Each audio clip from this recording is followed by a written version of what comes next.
Police ने तुम्हें चारों तरफ से घेर लिया है। हम जानते हैं तुम लोग अंदर छुपे हो। अपने हथियार डाल दो और हाथ ऊपर करके सामने आ जाओ। तुम्हारे ऊपर कोई गोली नहीं चलाएगा।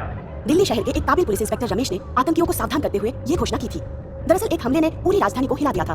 3-4 आतंकी इस वक्त एक बिल्डिंग में छुपे हुए बैठे थे। सामने पुलिस फोर्स की पूरी टीम खड़ी थी। इंस्पेक्टर रमेश इस मिशन को लीड कर रहे थे। यूनिट किसी भी वक्त ये हमला कर सकते हैं। हमारी पूरी कोशिश रहेगी कि कम से कम इनमें से एक को हम जिंदा पकड़ें। आतंकी बिल्डिंग की खिड़की से दनादन गोली बरसा रहे थे। जवाब में पुलिस ने भी गोली चलाना शुरू कर दिया। इंस्पेक्टर रमेश खुद भी गोलियां चलाते हुए सबको हौसला दे रहे थे। दो निपट गए, बस दो और, छोड़ना नहीं आज इनको। तभी वो हुआ जिसके बारे में कोई सोच भी नहीं सकता था। एक गोली सीधा रमेश के पेट में लगी और वो कर्रा कर कवर लेकर बैठ गए। सर को गोली लगी है, इन्हें लेकर हॉस्पिटल जाओ।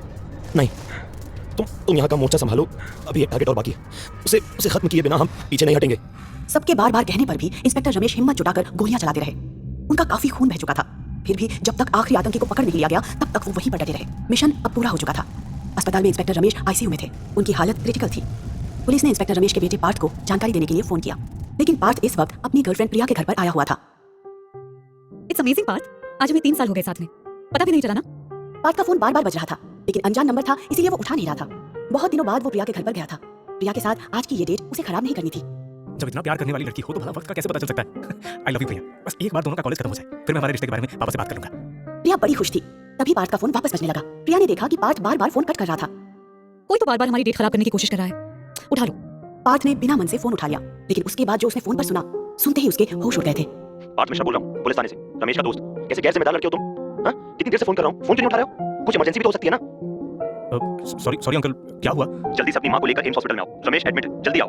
पार्थ जानता था कि उसके पापा इस आतंकवादी वाले मिशन में काम कर रहे थे, इसीलिए वो तुरंत समझ गया था कि उसके पिता के साथ कुछ ना कुछ हादसा हुआ है। वो तुरंत उठा और वहाँ से निकलने लगा। अरे कहाँ जा रहे हो? मुझे जाना होगा, पापा की तबीयत ठीक नहीं है। प्रिया कुछ बोल नहीं पाई, लेकिन उसकी आंखों से लग रहा था कि उसे बहुत बुरा लग रहा है। 3 साल एक साथ बिताने के बाद आज वो एनिवर्सरी की पार्टी करने के लिए घर में मिले थे। प्रिया बुरी तरह से हर्ट हो रही थी, लेकिन वो चाहकर भी कुछ नहीं बोल पाई। वो ये जानती थी कि पार्थ अपने पिता को बहुत चाहता है। Bye, take care. पार्थ वहाँ से निकल गया। वो दनाते हुए सीधा घर गया। वहाँ से माँ को साथ लेकर एम्स हॉस्पिटल चला गया। मिश्रा अंकल, क्या हुआ पापा को? वो ठीक तो है? हम उनसे मिल सकते हैं? हालत थोड़ी सीरियस है। एनकाउंटर केस में वो भी लीड कर रहे थे। एक गोली उनके पेट में लगी है। क्या गोली? पार्थ की माँ की आंखें फटी की फटी रह गई थी। उसका चेहरा सफेद पड़ गया। पार्थ ने किसी तरह अपनी माँ को संभाला।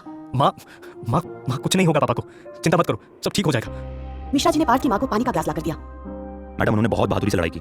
पूरे पुलिस डिपार्टमेंट और देश को उन पर बहुत गर्व है। अब फिक्र मत कीजिए, यहाँ बहुत अच्छे डॉक्टर्स हैं, वो अपनी पूरी कोशिश कर रहे हैं। जल्दी वो रमेश जी को बचा लेंगे। बेटा, तुम प्लीज माँ का ख्याल रखो। इतना कहकर मिश्रा जी सरकारी कागजी कार्रवाई करने में लग गए थे। पार्थ अपनी माँ के साथ बैठा डॉक्टर्स के जवाब का इंतजार कर रहा था। तभी उसे प्रिया का फोन आया। पार्थ ने फोन देखा और काट दिया। प्रिया इस बात से और नाराज हो गई और उसने तुरंत आर्यन को फोन कर दिया।